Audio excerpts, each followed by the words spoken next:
Hello friends, welcome my new video. দেখুন, আজকে একটা সুন্দর রেসিপি আপনাদের দেখাচ্ছি যা মুখের স্বাদ পাল্টে দিতে পারে। তা প্রথমেই জানি শ্রাবণীস কিচেনে সবাইকে স্বাগত। তা দেখুন, আমি প্রথমে আমটাকে গ্রেট করে নিয়েছিলাম, সেদ্ধ করে করিনি, গ্রেট করেই করছি। এটা এর লংজিভিটি অনেক দিন থাকে। তা আমি যেরমভাবে করছি, আপনারা যদি এরমভাবেই তৈরি করে থাকেন, আপনারা নিজেরা রেখে বুঝতে পারবেন যে আমি একটু বাজে কথা বলিনি। তো যাই হোক, এর মধ্যে একটু নুন আর একটু হলুদ দিয়ে দিলাম। হলুদটা দেওয়ার অর্থ হচ্ছে কালারটা একটু সুন্দর আসবে বলে। নিয়ে এটাকে একটু নাড়তে হবে, নাড়তে নাড়তে তারপর আমি চিনি দিয়ে দেবো। এটা আমি সম্পূর্ণ চিনি দিয়েই করব। আর এই গরমের দিনে এরকম একটু আচার খেলেই আর কিছু লাগে না। আর এইসব আচারগুলো সাধারণত সবের সঙ্গেই খাওয়া যায়। তাই আপনাদের রিকোয়েস্ট করছি, ভিডিওটা সম্পূর্ণ দেখুন, স্ক্রিপ্ট করে চলে যাবেন না, তাহলে কিছুই বুঝতে পারবেন না। প্রথম থেকে শেষ অবধি দেখলে আপনারা যদি আমার মতন করেন, দেখবেন অনবদ্য স্বাদের এই রেসিপিটা আপনাদের খুব ভালো লাগবে। আর যদি ভালো লাগে তাহলে আমার প্লিজ চ্যানেলটা সাবস্ক্রাইব করবেন, আমার পাশে থাকবেন, লাইক কমেন্ট করা জানাতে ভুলবেন না। আর আপনাদের সহযোগিতায় একান্ত কাম্য। প্রতিদিনই এক কথা বলি, সেই একই কথা আজও বলছি। তা যাই হোক, দেখুন রেসিপিটা আপনাদের আশা করি ভালো লাগবে। আর নিত্য নতুন রেসিপিতে আমার চ্যানেলটা সাবস্ক্রাইব না করলে আপনারা দেখতে পাবেন না, তাই জন্য আপনাদের রিকোয়েস্ট করা।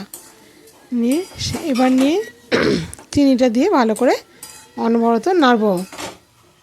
এবার অনবরত নাড়তে নাড়তে এটা হয়ে যাবে, কারণ এতে তো জল ব্যবহার করব না।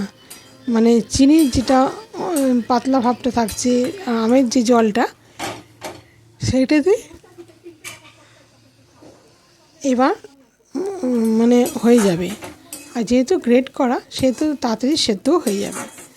নিয়ে দেখুন কত সুন্দর কালারটা আসছে। এরমভাবে নাড়তে হবে, কিন্তু একটু তলাও লাগেনি, কিছুই হয়নি, এত সুন্দর। নিয়ে তারপর এরমভাবেই কন্টিনিউ নাড়তে হবে।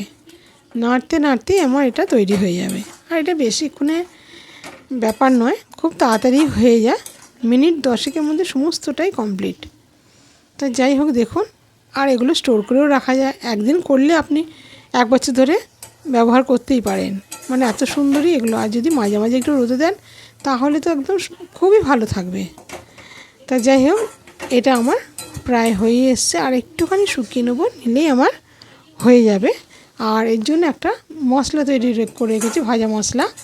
সেই ভাজা মশলাটার মধ্যে আমি জিরে আর শুকনো লঙ্কা এটাকে ভেজে আমি গুঁড়িয়ে রেখেছি। আর এটা একটু বেশি করেই রেখেছি, মানে সবেতে তো খাওয়া যায়, সেই জন্য আমি একটু মশলাটা আগে থাকতে করা ছিল বলে আপনাদের আর দেখাচ্ছি না, সেই জন্য মুখে বলে দিলাম। তা যাই হোক, দেখুন অনবরত নাড়তে নাড়তে কালারটা দুর্দান্ত কালার চলে এসছে।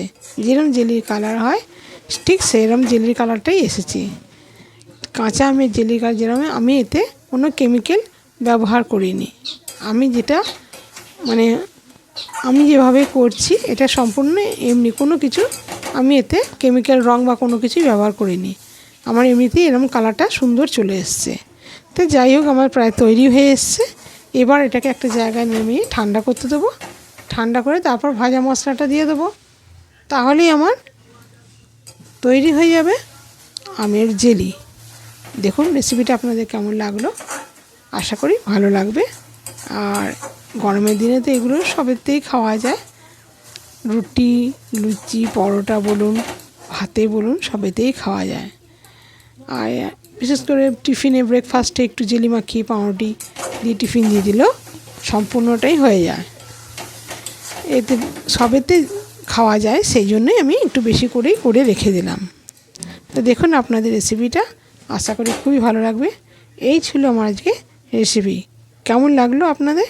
যদি ভালো লেগে থাকে তাহলে অবশ্যই আমাকে কমেন্ট করে জানাতে ভুলবেন না।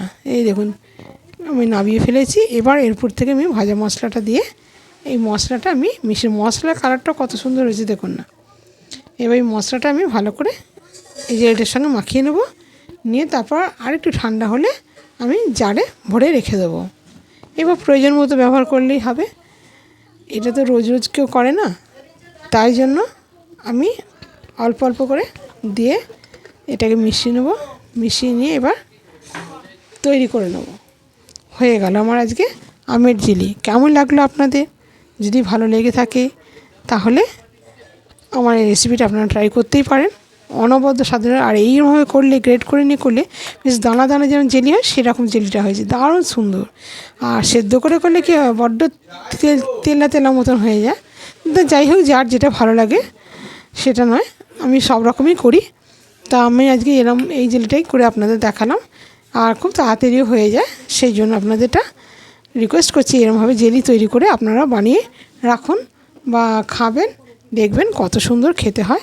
বাচ্চাদের টিফিনেও পাউরুটির সঙ্গে মাখিয়ে দিতে পারেন, তাতে মুখে স্বাদটা অন্যরকম লাগবে, খেতেও খুব ভালো লাগে, দুর্দান্ত।